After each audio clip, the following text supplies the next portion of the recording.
open. Retail, you can go about your shopping and go to the local shopping centre, go to the park, go out exercise and do all those kind of things. It's not the lockdown restrictions we had earlier in the year, so they can't say out and out that to not travel and to stay at home. That is not the message. In fact, quite the opposite. Arlene Foster said it's okay to be out and about so long as you take appropriate care, but non-essential travel. So unless you really need to be going somewhere, the advice is to not go there. Colleges and universities encouraged to offer as much remote distance learning as possible. Work from home still being encouraged if it's possible to do so. A change to churches and places of worship. Face coverings now mandatory while entering and exiting a place of worship, but churches and chapels will remain open, and no mass events with more than 15 people. One of the MLAs put to Arlene Foster, what exactly does that mean, no mass gatherings of more than 15 people? And she asked a host of other questions to the First Minister too.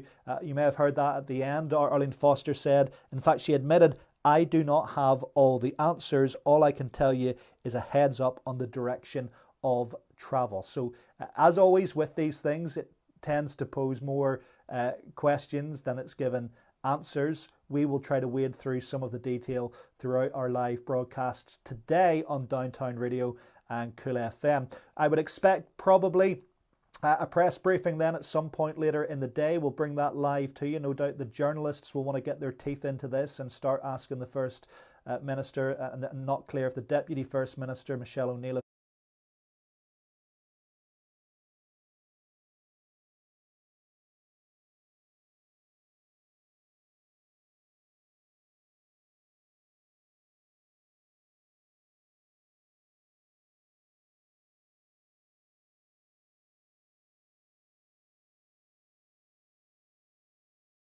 of course, still isolating at home, having a family member who COVID, so not sure whether or not the Deputy First Minister will be taking part in any of those discussions later on in the day, any of those briefings later in the day. But as they happen, we'll bring them to you through Downtown Radio Cool FM. And I can also see thousands of you obviously commenting on this throughout the live video. Please keep your comments coming in. Please also put in your questions as well. There are so many questions. Arlene says she doesn't have all the answers. Hopefully at some point soon somebody will have the answers. We'd love to know what's in your mind, and we'll put those questions to some of our news journalists a little bit later on in the day as well. So anything you can punch into the comments section, whether you're watching us across Twitter, YouTube or on our Facebook Live, is very welcome.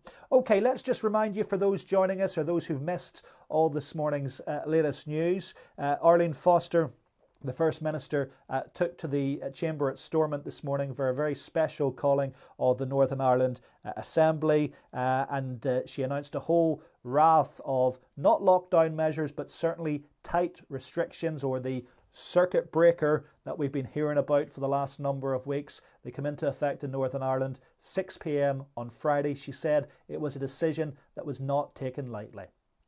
We fully appreciate that this will be a difficult and worrying news for a lot of people. The Executive has taken this decision because it is necessary, and we discussed the impacts in great detail, and we do not take this step lightly. We want these measures to have two impacts. Firstly, on the COVID transmission rates, which must be turned down now, or we will be in a very difficult place very soon indeed.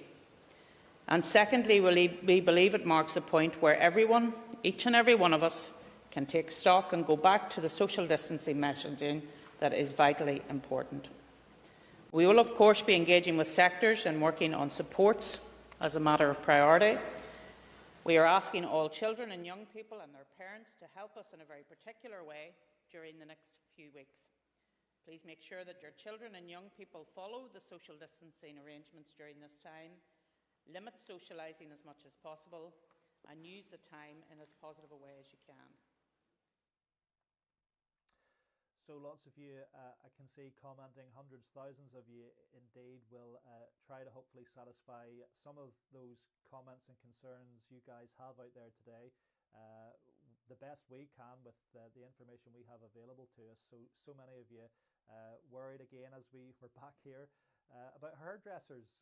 Again, you maybe have an appointment later this week or next week or over the next few weeks. And indeed, if you work in that industry as well, you're going to be very concerned on the run up to Christmas that this has appeared on the list, listed along with other close contact services. It wasn't expected necessarily to be among there. I think people, certainly hairdressers and people I'd been talking to in salons, were hopeful that this would stay as a part of retail and would be lumped in with that, therefore remaining open. Here's what the First Minister said about those close contact closures a short time ago. Take a look. Retail will stay open. However, there will be urgent engagement with the sector to ensure that retail is doing everything it can to help suppress the virus. Closure of close contact services, apart from those meeting essential health needs, which will be defined in the regulations to ensure continuation of essential health interventions and therapeutics. This will not include complementary treatments. So defined by the guidance we heard a few times, and that's going to be a point of interest for a lot of people in those jobs, in those businesses right now. Does their particular business, does the service they offer fall in to what will be defined by the guidance? We do not know yet. The guidance will no doubt appear at some point, you would hope sooner rather than later, maybe later today, to give those people with genuine concerns right now a little bit clarity around whether or not they would be considered to fall within the guidance or not when it comes to those close contact services. Education was another big one, of course. This was a bit of a stickling point clearly last night as conversations ran into the early hours in Stormont. It was clear that the First Minister and the DUP not supporting a close down of Northern Ireland's education system. So perhaps a compromise was reached in that the closure is just 2 weeks, and within that 2 weeks the half-term break is included. So perhaps most schools only closing down for a few days, maybe a week at tops. And therefore Arlene Foster was confident that our education of Northern Ireland's children will not be too badly affected by today's news.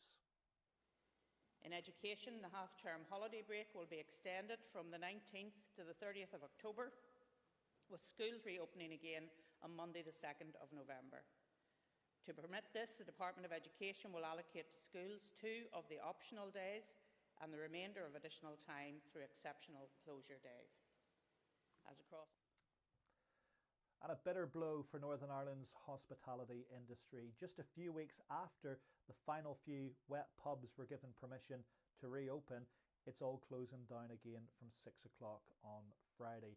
So many pubs across Northern Ireland never even got a chance to reopen again, simply their business model did not support or was conducive to a world of social distancing. So many bars and pubs have been closed and remain closed since March of this year. And with this next circuit breaker due to start at 6 o'clock on Friday, this is going to once again plunge into darkness our cafes, restaurants, bars and pubs across Northern Ireland. Here's what the First Minister had to say.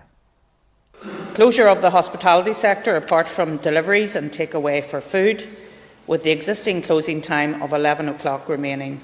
Other takeaway premises will be then brought into line with hospitality with a closing time of 11 p.m.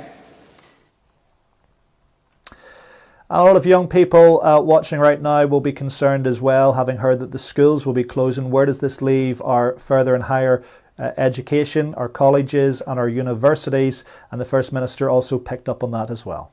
Guidance, we will advise universities and further education to deliver distance learning to the maximum extent possible, with only essential face-to-face learning where that is a necessary and unavoidable part of the course.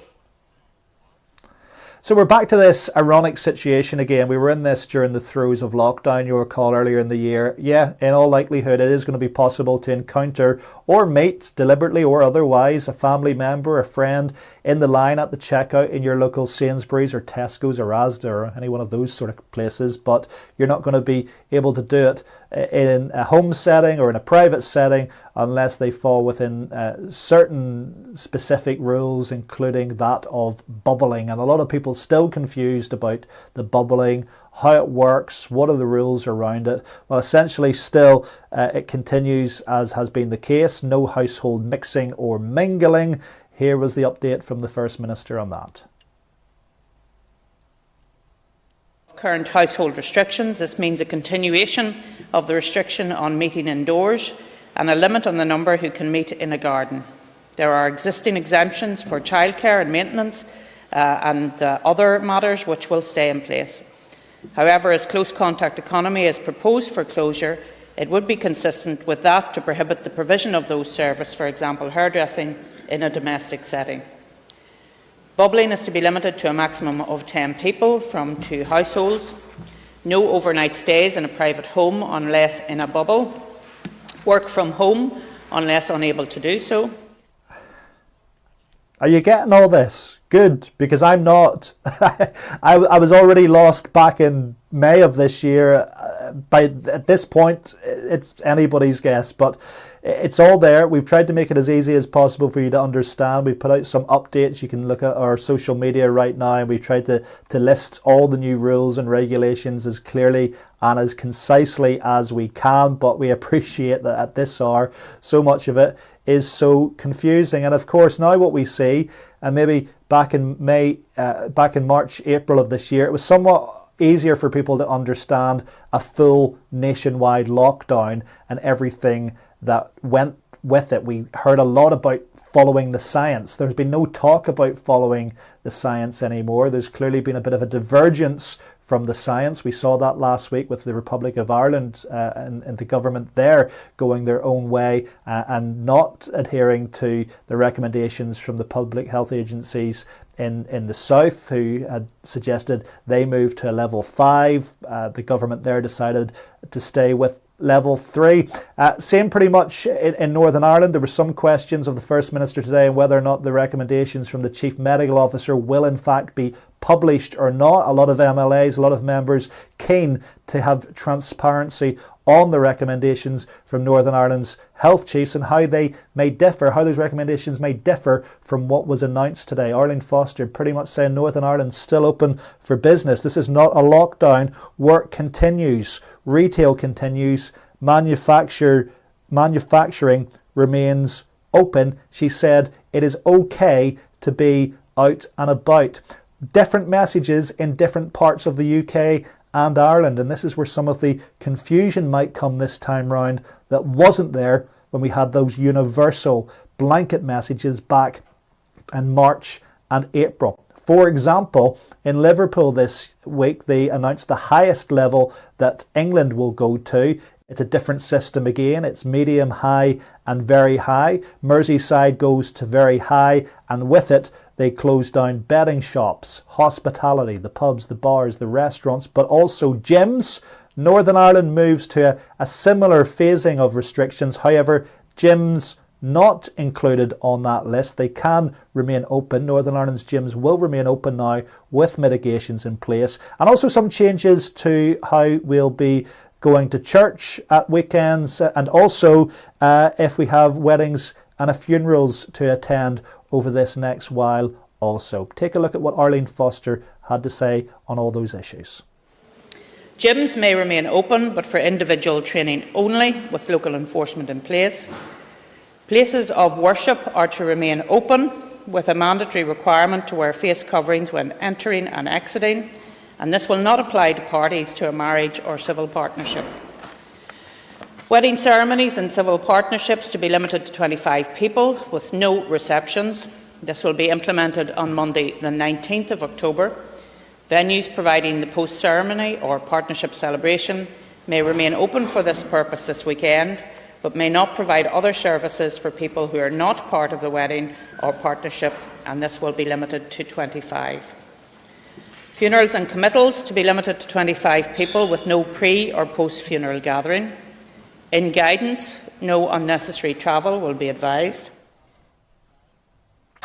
Well, we always knew we could get back here, didn't we? We hoped for the best throughout the summer, but it would appear that Northern Ireland is slipping back. These are some of the tightest, most rigorous restrictions now to be announced anywhere in the UK and Ireland, with these closures and these changes that come into force on Friday.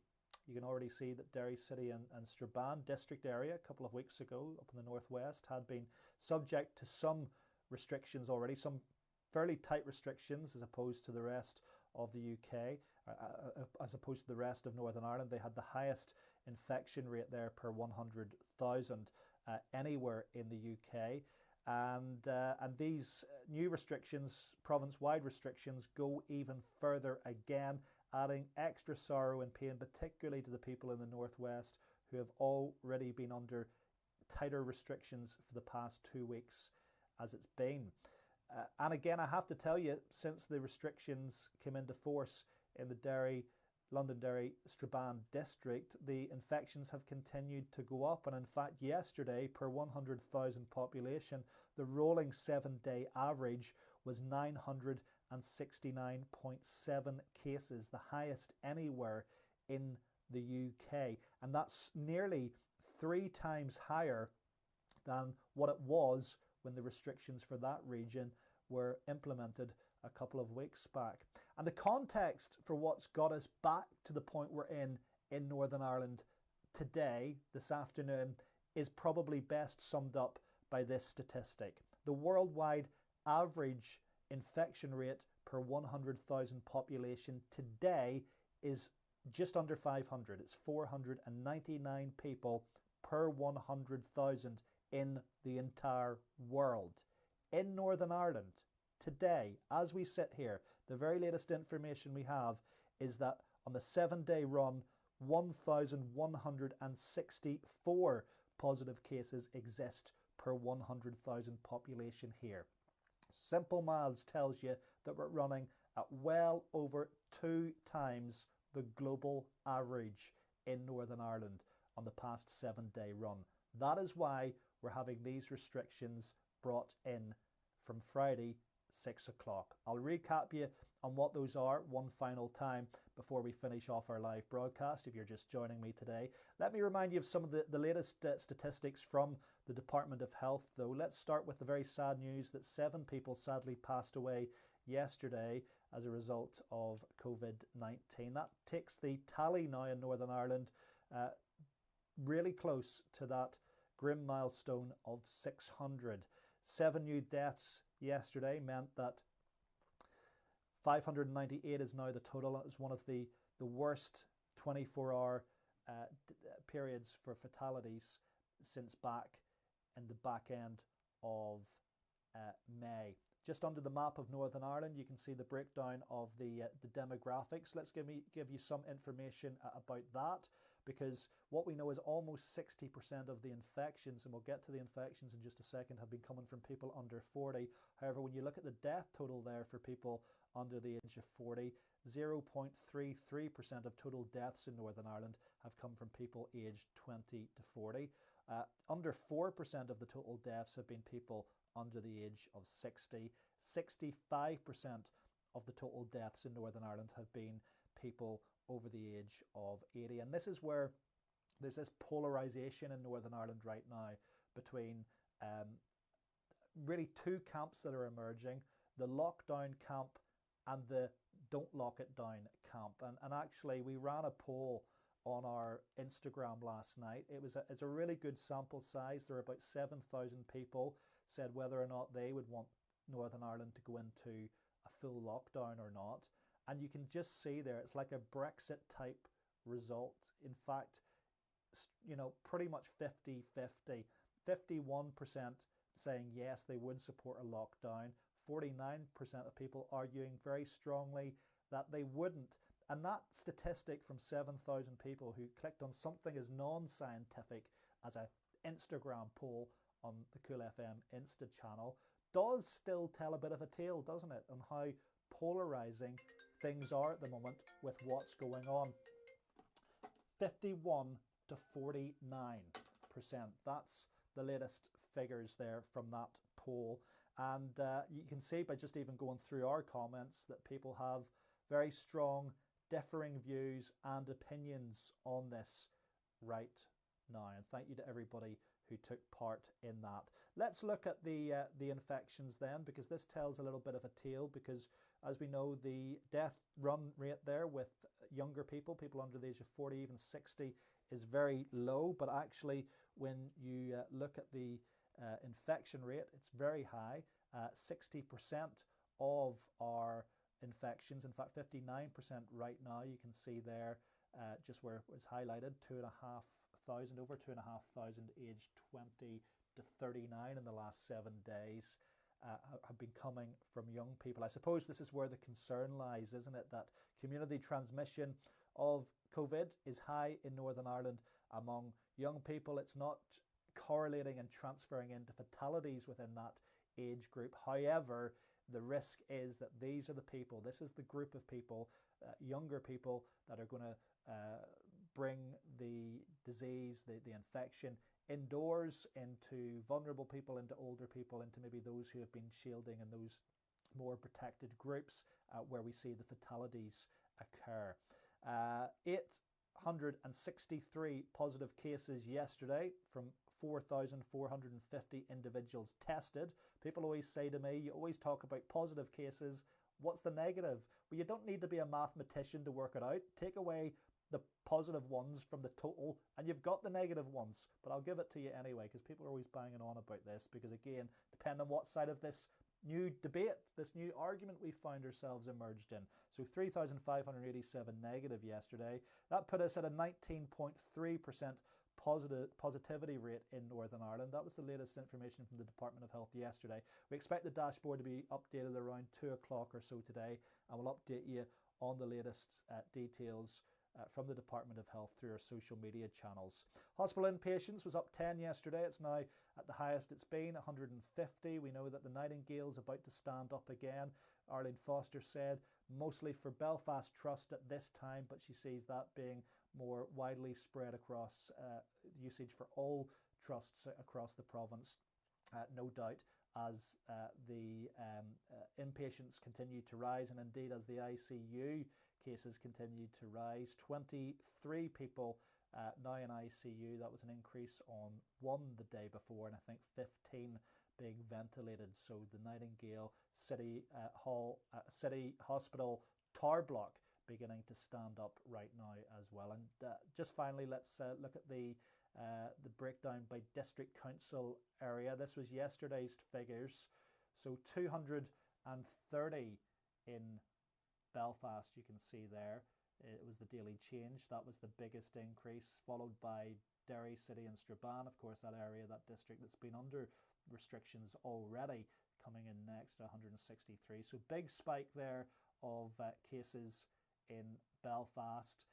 And just looking to the next area after that, you're looking down towards Newry, Mourne and Down, Mid-Ulster, Lisburn, Castlereagh, Antrim and Newton Abbey. And at the bottom end of the scale, you're going to have places like Mid and East Antrim, which were, of course, one time, not so long ago, was one of the worst infected areas for positive cases. Now doing very well, but unfortunately, because of no doubt the big spike of cases we've seen, primarily in places like Belfast and Derry, and of course those districts, very big populations compared to a lot of these other places, that's driven the province-wide total up, hence why we're now staring down the barrel this Wednesday lunchtime of a whole host of new restrictions coming into force for Northern Ireland. Arlene Foster says it is not a lockdown.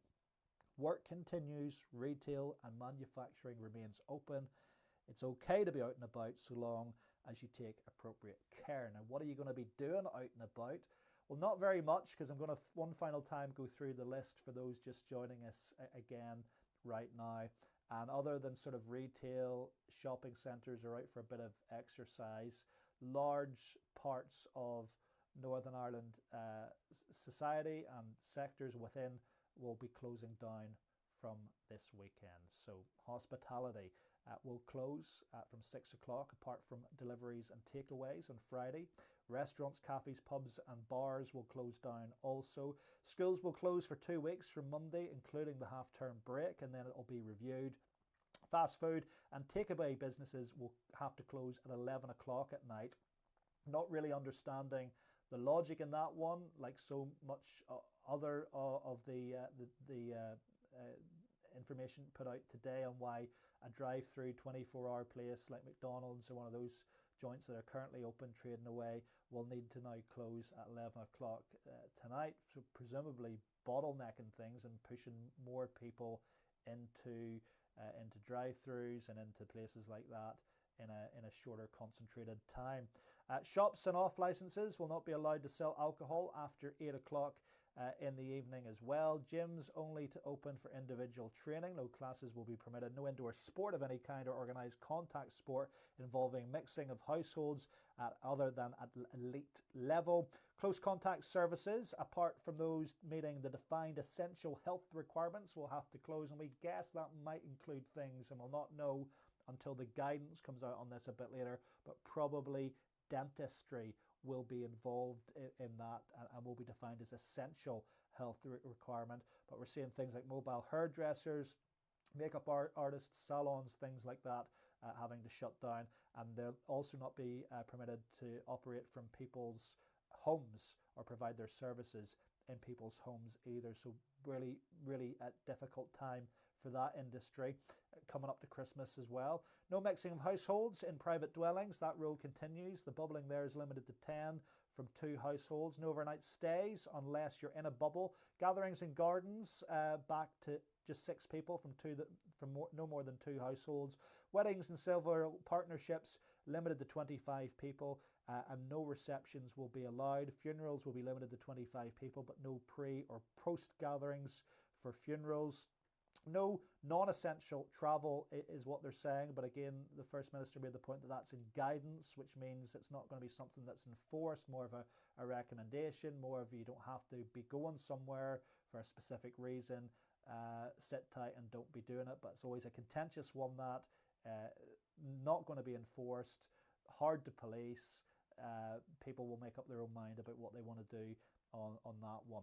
Colleges and universities encouraged to offer as much remote distance learning as possible. Work from home encouraged if it's possible. Face coverings will be mandatory if entering and exiting a place of worship, and no mass events for more than 15 people. That's pretty much the headlines right now this Wednesday afternoon. This more specific detail around what all that means and how it affects you, we expect to have a bit more meat on the bones when some more of the guidance is released over the course of the next few hours, hopefully not too much longer than that. Some of you really concerned, rightfully at this hour, whether or not you're going to be in a job come Friday, whether or not your business can stay open or not come Friday. So we'll wait for just a little bit more clarity from the Northern Ireland Executive for those who need it. And of course, we will bring as much of that to you right on air at Cool FM and Downtown Radio. Our presenters are live on air now, giving you updates right throughout the afternoon. We've got our regular news bulletins on the hour as well. And of course, you can follow all our news channels through social media for updates as they happen. We understand there will be a Health Department news conference today.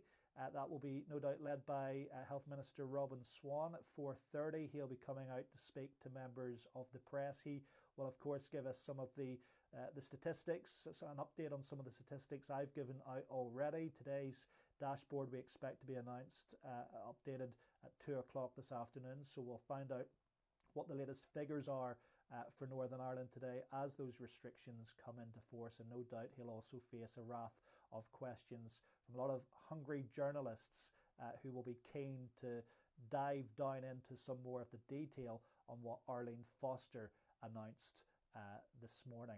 The next executive meeting is going to happen tomorrow, and I expect the First Minister to come back out after that and take questions from the press tomorrow afternoon. We would expect to go live again probably at about 4 o'clock as well. Right, we're going to leave it there. Thanks for watching us this morning. Hopefully that update was useful for you. We'll continue to give you more information as we get it at Downtown Radio Cool FM. For me, Stuart Robinson, have a good Wednesday afternoon. I'll see you a little bit later on for that Department of Health briefing, and for now I'll leave you with some wise words from Cool FM's very own Melissa Riddell and Curtis McCosh. Take a look. I'll see you later. Coronavirus is still here and it's spreading, so it's important that we continue to follow the rules to help keep everyone safe. Maybe you're a student starting a new course or coming together for a new term. We all enjoy having a good time with their mates, but do it safely to help keep everyone safe. Please don't bring the virus home with you, as you could spread it to your parents, a grandparent, or even a friend with asthma. That's why I'm following the rules. I want to protect my family and friends.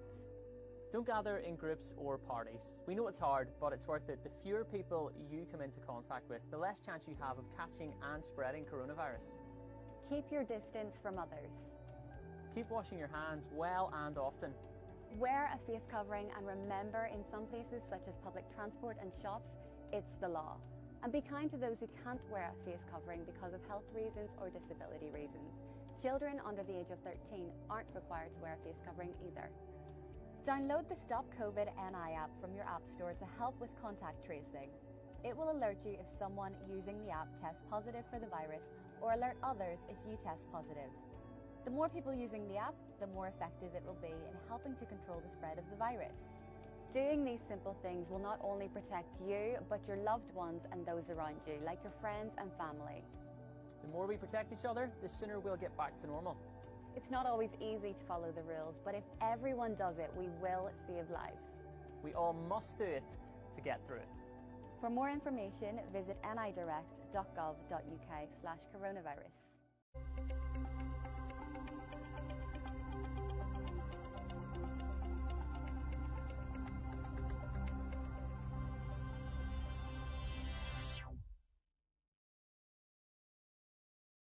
Download the Stop COVID-19 app to help stop the spread of coronavirus.